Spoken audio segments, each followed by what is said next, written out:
proteksyon hindi lamang sa mga infra at paligiran, kundi higit sa lahat sa buhay at kabuhayan ng ating mga kababayan dito po sa Barangay Assumption at mga karating na lugar.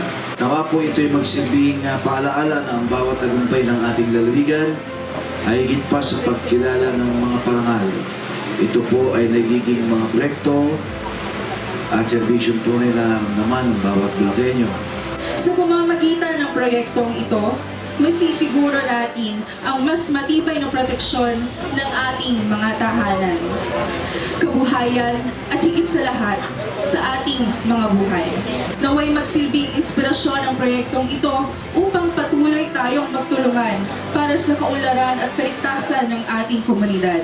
Mabuhay ang lungsod ng San Jose del Monte at mabuhay po ang ating dakilang lalawigan ng Bulacan. Dahil dito sa Pusla Protection na to, yung mga naguguho na yun ay naiwasan dahil natambakan at lumaki yung space. Ngayon meron na pwedeng gawing taniman para doon sa mga magkakapitbahay.